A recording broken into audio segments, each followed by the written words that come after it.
ঘরের বউকে শ্বশুরবাড়ির সবাই যখন বলে বাবার বাড়ি কী আছে যে কয়দিন পর পর যেতেই হবে, এই কথাটার উত্তর আপনি নিজেই খুঁজে পাবেন যখন আপনার আদরের মেয়েকে বিয়ে দিবেন। বিশেষ করে এটা পুরুষ মানুষ বুঝবে না কেন জানেন? কারণ তারা তো সবসময় তাদের বাড়িতেই থাকে। পরের বাড়িতে থাকার স্বাদ তারা বুঝবে কি করে? বাবার বাড়িতে যে কি আছে এটা শুধু একটা বিবাহিত মেয়ে বুঝতে পারবে। সঠিক তো আপুরা? এক ছেলের মা বলতেছে, অনেক অনেক শখ করে ছেলেকে বিয়ে করালাম, কিন্তু মনের মতো একটা বউ পেলাম না। এই কথাটা শুনে ছেলের দাদি তখন বলতেছে, জানো তোমার আর আমার কপালটা একই রকম। এবার ছেলের মায়ের উচিত শিক্ষা হয়েছে কিভাবে পরের মেয়ের বদনাম করে। কেমন হয়েছে বলো না আপুরা? অতীতের মানুষের কাপড় চোপড় ছিল খুবই নোংরা, তবে তাদের মন ছিল সাদা কাগজের মতো পরিষ্কার। কিন্তু বর্তমানে মানুষের কাপড় চোপড়গুলো খুবই পরিষ্কার পরিচ্ছন্ন, তবে তাদের মনটা খুবই নোংরা ও অহংকারী। কারো ভালো কেউ কেউ দেখতে পারে না, কারো সফলতা কেউ মেনে নিতে পারে না, হিংসায় শুধু ফুসফুস করে। আজ এই ভিডিওটা কেউ কমেন্ট শেয়ার না করলে সেই হিংসুক যেন আমি সফলতায় না আসতে পারি।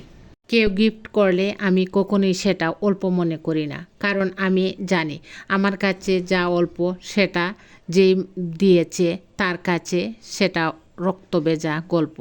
তাই কেউ গিফট করলে ব্যবহার করেন বা না করেন, কখনো কাউকে অপমান করবেন না। কেননা সবাই চায় সাধ্যের মধ্যে ভালো জিনিসটা গিফট করতে। জীবনে কার কাছ থেকে সবচেয়ে বেশি গিফট পেয়েছেন কমেন্টে জানাবেন। এক স্ত্রী তার স্বামীকে বলল, শুনো, হাতের নখ যদি বড় হয় তাহলে হাতের নখ কাটতে হয়, আঙ্গুল নয়। ঠিক তেমনিভাবে আমাদের সম্পর্কের মধ্যে যদি কোনো ভুল বুঝাবুঝি হয় তাহলে ভুল বুঝাবুঝি ভাঙতে হবে, কিন্তু আমাদের সম্পর্ক নয়। কে কে আমার সাথে একমত রয়েছেন কমেন্টে জানাবেন। স্বামীর মোবাইলের ডিসপ্লেতে স্ত্রীর ছবি থাকা এই নয় যে সে তার স্ত্রীকে অনেক বেশি ভালোবাসে। তাকে ছাড়া অন্য নারীর কথা ভাবতে পারবে না, কারণ ইঁদুর মারার ওষুধের প্যাকেটেও ইঁদুরের ছবিটা থাকে। তাই অযথা কাউকে বিশ্বাস করবেন না, আবার অবিশ্বাসও করবেন না। সুখ যেন ছুটে গেল, এক মুহূর্ত থামল না। দুঃখের কিন্তু সময় ছিল, বসে পড়ল আমার পাশে। মানুষের চোখে আজও তেমন কোনো বদল নেই। আগে ফিরেও তাকাতো, এখন দেখে চুপচাপ মুখ ফিরিয়ে নেয়।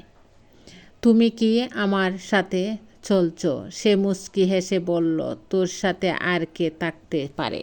অপরকে তুচ্ছ আর নিজেকে উচ্চ মনে করার নামই হলো অহংকার। সরল মনে টকে যাওয়া অনেক ভালো, তবে অন্যকে ঠকানোর কথা কখনোই চিন্তা করো না। ধন্যবাদ সবাইকে। আমার এই ভিডিওটি ভালো লাগলে লাইক, কমেন্টস ও শেয়ার করে আমার পাশে থাকবেন। আসসালামু আলাইকুম।